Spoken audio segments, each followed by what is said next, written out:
സ്നേഹിതരെ, ഇന്ന് നാം വിശുദ്ധ കുർബാനയുടെ 9ാം ഭാഗത്തോട്ട് പ്രവേശിക്കുകയാണ്. ദൈവത്തിന് സ്തുതി.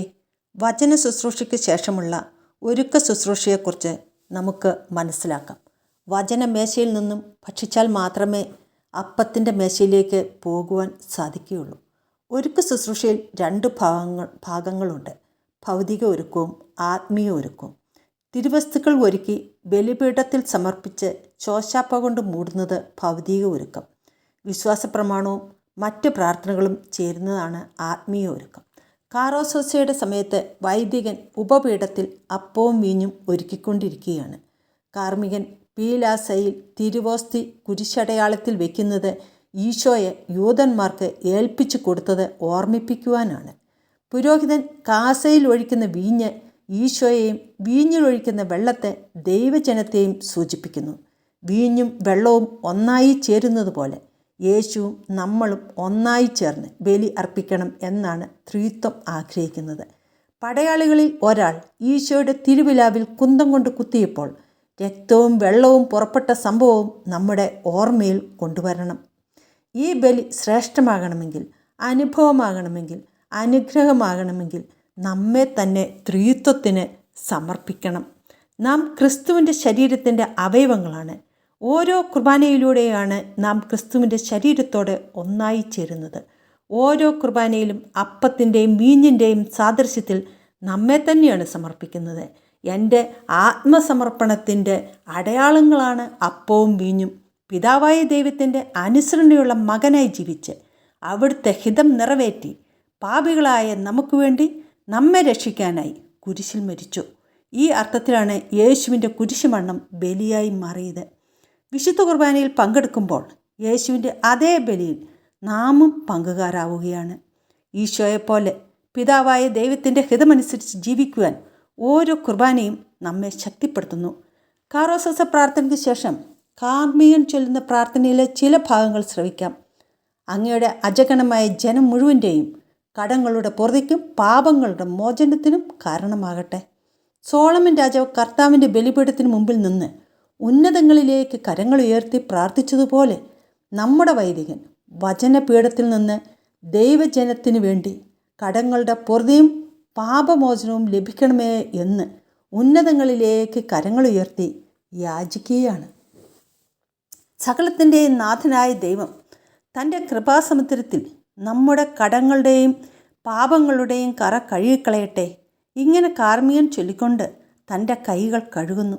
വളരെ ചെറിയ പാത്രത്തിൽ നിന്നും വെള്ളമെടുത്താണ് കാർമികൻ കൈ കഴുകുന്നത്. കർത്താവിൻ്റെ കൃപാസമുദ്രമാണ് ഈ പാത്രം. ഈ സമയം നമ്മുടെ പാപങ്ങളെ ഓർത്ത് മാപ്പ് ചോദിക്കുകയും ഈ കൃപാസമുദ്രത്തിൽ ഞങ്ങളുടെ മാലിന്യങ്ങൾ കഴുകിക്കളയുവാൻ ഞങ്ങളെ യോഗ്യരാക്കുകയും ചെയ്യണമേ എന്ന് പ്രാർത്ഥിക്കാം. പുരോഹിതൻ കാസായും പീലാസായും ഉയർത്തിപ്പിടിച്ച് ഉപപീഠത്തിൽ നിന്നും ബലിപീഠത്തിലേക്ക് നടന്നെടുക്കുന്ന ഈ സമയം ഈശോയുടെ പീഡാനുഭവ യാത്ര ഓർക്കണം. ഈശോയുടെ പിന്നിലായി മാതാവിനോട് ചേർന്ന് നാമും പോകുന്നതായി കാണണം. ശിഷ്യന്മാർ, കവറിൻകാരനായ ശിമിയോൻ, വെറോനിക്ക പുണ്യവതി, ഇവരെ നമുക്ക് കണ്ടുമുട്ടാം.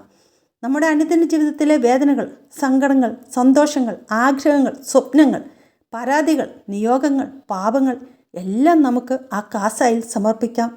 നമ്മുടെ വേണ്ടപ്പെട്ടവർ എല്ലാവരെയും സമർപ്പിക്കാം. നമ്മുടെ ശരീരത്തിലെ ഏതെങ്കിലും ഒരു അവയവം പാപഹേതുവാകുന്നുവെങ്കിൽ ആ അവയവം ബലിപീഠത്തിൽ സമർപ്പിച്ച് പ്രത്യേകം പ്രാർത്ഥിക്കണം. പരിശുദ്ധാത്മാവ് ഇറങ്ങി വന്ന് അതിൻ്റെ ഉടമസ്ഥാവകാശം ഏറ്റെടുക്കുകയും ആ അവയവത്തെ വിശുദ്ധീകരിക്കുകയും ചെയ്യുന്നു. നശിച്ചു പോകുന്ന ഒരു പാപിയെങ്കിലും നാം ഓരോ കുർബാനയിലും സമർപ്പിക്കണം. കൂടാതെ നമ്മുടെ ജീവിത വഴിയിൽ കണ്ടുമുട്ടിയ വൈദികരെയും സമർപ്പിക്കണം. യേശു വളരെ ഇഷ്ടപ്പെടുന്ന സമർപ്പണമാണിത്. അപ്പത്തിനോടും വീഞ്ഞിനോടും ഒപ്പം നമ്മെ തന്നെ സമർപ്പിക്കുന്ന നിമിഷങ്ങൾ, ക്രിസ്തുവിൻ്റെ ബലിയോട് എന്നെ ചേർക്കുന്ന നിമിഷങ്ങൾ. ഈശോ മധ്യസ്ഥനായി നിന്നുകൊണ്ട് നാം സമർപ്പിച്ചതെല്ലാം പിതാവിൻ്റെ മുമ്പിൽ സമർപ്പിക്കും. പിന്നെ നാം അതേക്കുറിച്ച് ചിന്തിക്കേണ്ട ആവശ്യമേ ഇല്ല. വിശുദ്ധ കുർബാനയുടെ സമയം മുഴുവൻ ദൈവത്തിന് ആരാധന കൊടുക്കാതെ നമ്മുടെ നിയോഗങ്ങൾ മാത്രം ഓർത്തുകൊണ്ടിരുന്നാൽ ബലി അർപ്പണം പൂർണ്ണമാവില്ല. ദൈവജനം ആരാധനയ്ക്ക് പ്രാധാന്യം കൊടുക്കണം. ഈ വിശുദ്ധ കുർബാനയിലേക്ക് നമ്മെ ക്ഷണിച്ച ദൈവമാതാവ്, മാലാഖമാർ, സർവ്വപുണ്യവാന്മാർ എല്ലാവരും നമുക്ക് വേണ്ടി പ്രാർത്ഥിച്ചുകൊള്ളും. പരിശുദ്ധാത്മാവും നമുക്ക് വേണ്ടി പ്രാർത്ഥിക്കും. അപ്പത്തിനോടും വീഞ്ഞിനോടുമൊപ്പം സമർപ്പിച്ച എല്ലാവരെയും സംവഹിച്ചുകൊണ്ടാണ് പുരോഹിതൻ ബലിപീഠത്തിലേക്ക് വരുന്നത്. കാസായും പീലാസായും കുരിശാകൃതിയിൽ ഉയർത്തിപ്പിടിച്ച് കാർമികൻ ചൊല്ലുന്ന പ്രാർത്ഥന നമുക്ക് ശ്രവിക്കാം. നമ്മുടെ രക്ഷയ്ക്ക് വേണ്ടി തന്നെ ബലിയർപ്പിക്കുകയും തൻ്റെ പീഡാനുഭവത്തിൻ്റെയും മരണത്തിൻ്റെയും സംസ്കാരത്തിൻ്റെയും ഉത്ഥാനത്തിൻ്റെയും ഓർമ്മയാചരിക്കാൻ കൽപ്പിക്കുകയും ചെയ്ത മിശിഹ തൻ്റെ കൃപയാലും അനുഗ്രഹത്താലും ഈ കുർബാന നമ്മുടെ കരങ്ങളിൽ നിന്ന് സ്വീകരിക്കുമാറാകട്ടെ. ആമേൻ. ഈ പ്രാർത്ഥനയിലൂടെ യേശുക്രിസ്തു ചെയ്ത 3 കാര്യങ്ങൾ നമ്മെ അനുസ്മരിപ്പിക്കുകയാണ്. 1. നമ്മുടെ രക്ഷയ്ക്ക് വേണ്ടി ഈശോ തന്നെ ബലിയർപ്പിച്ചു. 2. തൻ്റെ പീഡാനുഭവത്തിൻ്റെയും മരണത്തിൻ്റെയും സംസ്കാരത്തിൻ്റെയും ഉത്ഥാനത്തിൻ്റെയും ഓർമ്മ ആചരിക്കുവാൻ കൽപ്പിച്ചു. 3. ഈശോ ബലി സ്വീകരിക്കുന്നു. യേശുവിനോടാണ് ഈ ബലി സ്വീകരിക്കുവാൻ പറയുന്നത്. കാരണം ക്രിസ്തുവിൻ്റെ ദൈവത്വത്തെ ഓർമ്മിപ്പിക്കുവാനാണ്. എൻ്റെ ബലിയും എൻ്റെ ആത്മസമർപ്പണവും ക്രിസ്തുവിൻ്റെ കുരിശുമരണവും ഒന്നിച്ചു ചേരുന്ന വളരെ ദൈവികമായ നിമിഷമാണിത്. ഈശോയുടെ രക്ഷാകര രഹസ്യങ്ങൾ അനുസ്മരിച്ച് പ്രാർത്ഥിക്കുന്ന സമയം, പാപിയായ എൻ്റെ രക്ഷയ്ക്ക് വേണ്ടി ക്രിസ്തു ചെയ്ത കാര്യങ്ങൾ അനുസ്മരിക്കുന്ന നിമിഷം, ക്രിസ്തു രഹസ്യങ്ങൾ അനുസ്മരിക്കേണ്ട സമയം. ക്രിസ്തുവിനെ കുരിശിലേക്ക് നോക്കണം, അവൻ്റെ തിരുമുറിവുകളെ കാണണം, അതിൻ്റെ ആഴം അറിയണം, അവൻ്റെ കുരിശിലൂടെ ഒഴുകിയിറങ്ങുന്ന രക്തത്തുള്ളികൾ കാണണം, അവൻ്റെ പീഡകളെ കാണണം, അവൻ്റെ വേദനയുടെ തീക്ഷ്ണത അറിയണം, കുരിശിൻ്റെ ഭാരം അറിയണം, അവൻ്റെ തലയിൽ തറച്ച മുള്ളാണികളുടെ എണ്ണം അറിയണം, അവൻ്റെ ശരീരത്തിലെ മുറിവുകളുടെ വേദന അറിയണം. ഇത് മനസ്സിലാക്കിയാൽ നമ്മുടെ വേദനകൾ എത്രയോ നിസ്സാരം.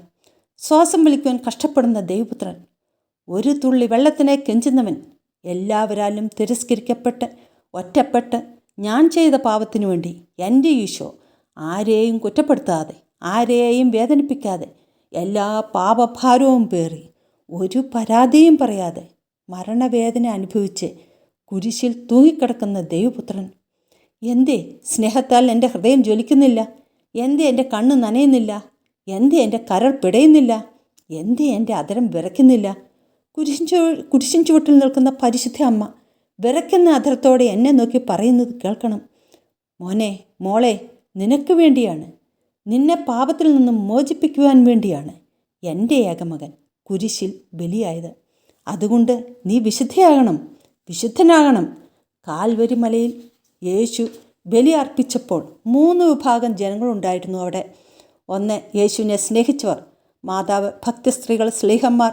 2. ഈശോയെ അപമാനിച്ചവർ, ഈശോയെ തുപ്പിയവർ, അടിച്ചവർ, കളിയാക്കിയവർ.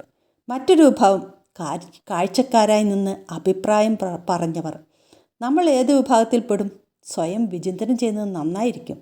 വിശുദ്ധിയില്ലാതെ അയോഗ്യതയോടെ ആരുടെയെല്ലാം നിർബന്ധത്തിന് വഴങ്ങി വന്നവർ. ഇവരെല്ലാം 2ാം വിഭാഗത്തിലും 3ാം വിഭാഗത്തിലും പെടും. വിശുദ്ധ കുർബാനയിലേക്ക് ആകർഷിക്കപ്പെടണമെങ്കിൽ നാം ആഗ്രഹിക്കണം. ആഗ്രഹം വളരെ പ്രധാനപ്പെട്ടതാണ്. പുരോഹിതൻ ഈ പ്രാർത്ഥന ചൊല്ലുമ്പോൾ സമൂഹം ദിവ്യ രഹസ്യ ഗീതം ആലപിക്കുന്നു. ഇതെല്ലാം മനസ്സിൽ നിറച്ചുകൊണ്ട് വേണം ദൈവജനം ഇത് ആലപിക്കുവാൻ. കർത്താവിൽ ഞാൻ ദൃഢമായി ശരണപ്പെട്ടു. ഈശോയുടെ പീഡാനുഭവ രംഗം അൾത്താരയിൽ കണ്ട ദൈവജനം. എനിക്ക് വേണ്ടിയാണല്ലോ ഈശോ പീഡകൾ സഹിച്ച് മരിച്ച് അടക്കപ്പെട്ട് ഉയർത്ത് എഴുന്നേറ്റത് എന്നോർത്ത് പാടുന്ന ഗീതമാണിത്. സർവശക്തനായ ദൈവത്തെ അള്ളിപ്പിടിക്കുന്ന വിശ്വാസം. ഈ വിശ്വാസത്തോടെ വേണം ദൈവജനം ഈ സമയം കുർബാനയിൽ പങ്കെടുക്കേണ്ടത്. ക്രിസ്തുവിൻ്റെ പീഡാനുഭവം മരണം കണ്ട ദൈവജനം ഭയഭക്തിയോടെ വേണം അൾത്താരയുടെ മുമ്പിൽ നിൽക്കുവാൻ. പുരോഹിതൻ്റെ പ്രാർത്ഥന മനസ്സിൽ ധ്യാനിച്ചുകൊണ്ട് പീഡാനുഭവം മനസ്സിൽ കണ്ട് പരിശുദ്ധൻ പരിശുദ്ധൻ എന്ന് പാടുകയാണ്. ആത്മസമർപ്പണം നടത്താതെ ഒരു ബലിയും നാം അർപ്പിക്കരുത്. ആത്മസമർപ്പണത്തേക്കാൾ വലിയ പ്രാർത്ഥനയില്ല. പ്രഭാഷകൻ 35:6 ഇപ്രകാരം പറയുന്നു: വെറും കൈയോടെ കർത്താവിനെ സമീപിക്കരുത്. കുർബാന അർപ്പിക്കുവാൻ പോകുമ്പോൾ നമ്മുടെ കയ്യിൽ അർപ്പിക്കുവാൻ എന്തെങ്കിലും ഉണ്ടാകണം. പിന്നീട് ശോശാപ്പ കൊണ്ട് പുരോഹിതൻ കാസ മൂടുന്നു. ഈശോയുടെ കല്ലറയുടെ വാതിലിൽ കല്ലുരുട്ടി വെച്ചതിനെയാണ് സൂചിപ്പിക്കുന്നത്. ഓരോ കുർബാനയും നമ്മെ ക്ഷണിക്കുന്നത് അവൻ്റെ പീഡാസഹന യാത്രയിൽ ആത്മീയമായി നടന്ന് അവൻ്റെ ഉത്ഥാനത്തിൽ പങ്കുചേരുവാനാണ്. മത്തായി 28:20 ഇപ്രകാരം പറയുന്നു: യുഗാന്ത്യം വരെ ഞാൻ നിങ്ങളോട് കൂടെ ഉണ്ടായിരിക്കും. ഉത്ഥിതൻ്റെ സാന്നിധ്യമാണ് നമുക്കുണ്ടാകുന്നത്. ദൈവത്തിന് സ്തുതി. ഇത് ഷെയർ ചെയ്ത് സുവിശേഷ പ്രഘോഷണത്തിൽ പങ്കുകാരാകാം. Thank you.